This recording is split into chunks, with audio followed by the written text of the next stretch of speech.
With your basketball as well as your footy, I bet your mum spent a fair bit of time driving you around as a kid. Funny enough, she was the reason I got into basketball. I said I'd only play if she was my coach. She thought, well, that's fine, we'll go start our own team, and saw the rest was history. So under 10s all the way through to when I left the AIS and under 16s, she was my basketball coach. She followed me all the way through. So how did she feel about the fact that you inevitably, in the end, chose footy?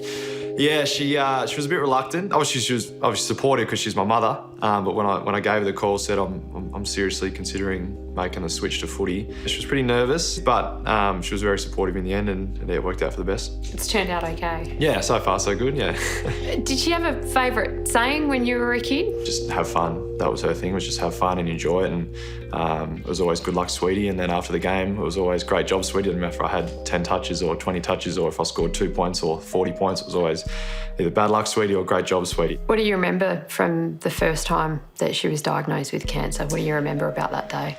I was actually coming off probably one of the biggest highs as an athlete. I'd spent 2 years at the Australian Institute of Sport and had just been to my first under-19 World Championship, so coming off probably one of the best couple of weeks of my life. And then Dad called me and told me the news, and yeah, I was a bit shocked. I was pretty angry, to be honest. And it was one of those things that you'd see pink everywhere. You'd see people and friends and family diagnosed with breast cancer, but until it affects you, you're sort of oblivious to it. So I just remember just anger and just unknown, because I just didn't know what to expect or what was going to happen. What were you angry about? I was just angry that it was her. I mean, anyone's been through it. It's one of those things. It's just, she's such a beautiful woman. She's healthy. She was an athlete all her life. She didn't smoke, didn't really drink a whole lot. So it was just one of those things. I was just angry that the fact that it was her and why it was happening now when everything was going so well. Once it spreads, secondary breast cancer, that's it. Unfortunately, there's no cure and no way to get that to go away. So it was just about, for her, having a quality of life. She always lived in the now, lived in the present, and she was so stubborn, and she was just going to ignore the statistics, and she was going to live for as long as she could. And yeah, I just remember at the time it was a shock, and it was upsetting and disappointing, because for a year, you know, we'd celebrated the fact that she'd beaten it and everything was going so well. But once it came back a second time, it's just, yeah, it was a real shock and real disappointment, and probably real sadness as well. Do you remember how you felt when you first heard the word incurable? It's a sickening feeling. It's just a sinking feeling. Again, so many questions, because incurable can be, she could pass away next week, she could pass away in a month, she could pass away she lived for like 5 or 6 years afterwards. So for me, it was just about getting some clarity. But again, you can't get that clarity because you just don't know how the body's going to respond to the medication, how she's going to go, how she's going to feel, what's her will to live.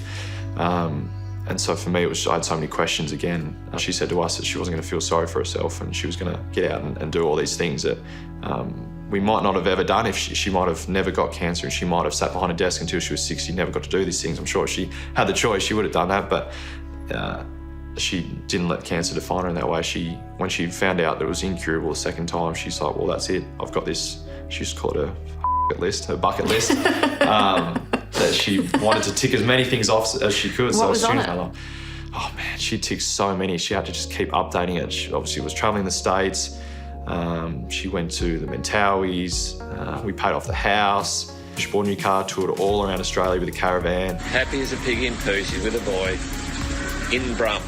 She just kept having to add more and more things to this list. And that's one of those things. She set goals for herself, and I think that's why she was able to keep going.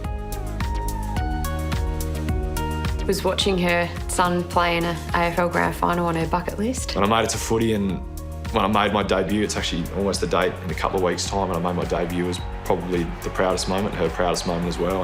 And then playing in the Grand Final and her being there for it was certainly the cherry on top. Obviously, it wasn't the result that we wanted, but to share that moment, I remember the preliminary final, she was bawling her eyes out after the game, which is pretty cool. But the Grand Final was pretty special too.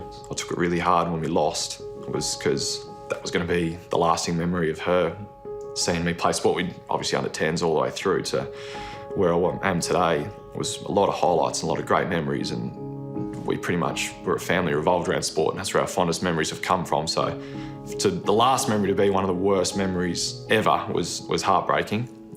That's probably why I took it really tough, and she took it pretty tough as well. But again, it was bad luck, sweetie. Good job, sweetie. In the rooms after the game. So in the notes that she left me, she was pretty proud, no matter what the result was. What were the notes? It was a lot of pride, a lot of taking care of Dad and Jose, and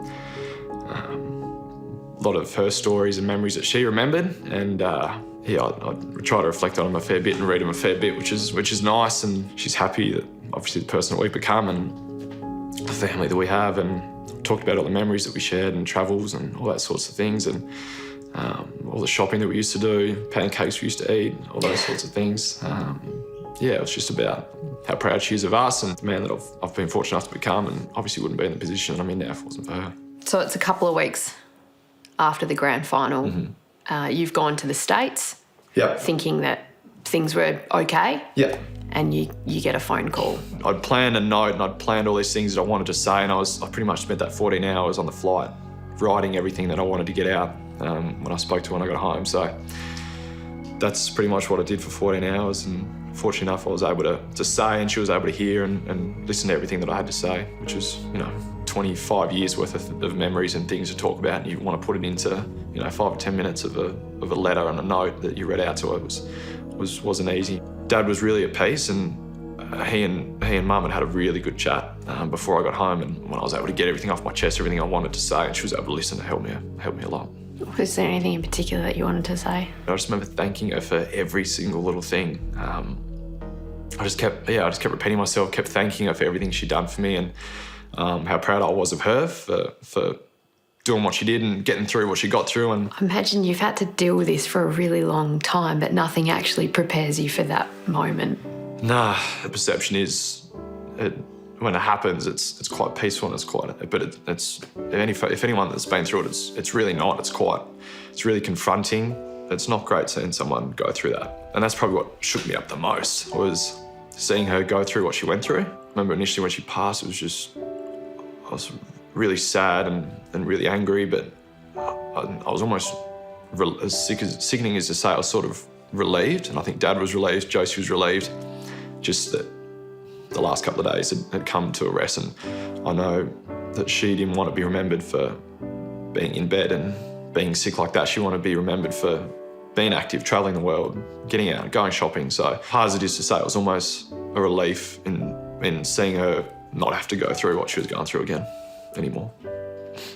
Imagine a footy club was pretty supportive for you, and you got that round one goal, which was pretty special, and that was your tribute to your mum. I just remember it happening so fast, and I never really thought about how I was going to react or what I was going to do, but I don't know, just naturally pointed to the sky and pointed to her, and it was weird. I just felt myself having a chat to her on the bench and just sort of looking up and thanking her again. All I did was I used to thank her a lot, and that's what I spent that moment doing.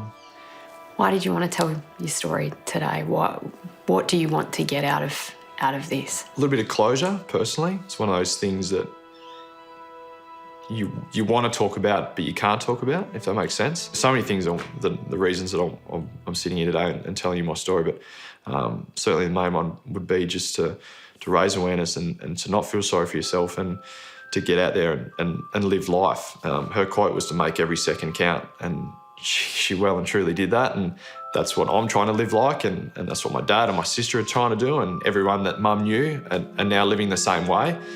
So she affected and touched a lot of people living that way, and I'm proud of what she was able to do. Thank you for being so open and honest. I really appreciate it, and you've put together a remarkable career already, going from basketball to footy and doing what you've done, and knowing that you've done it with that much going on in the background. Well done, and thank you for being so honest today. No, thank you for your help.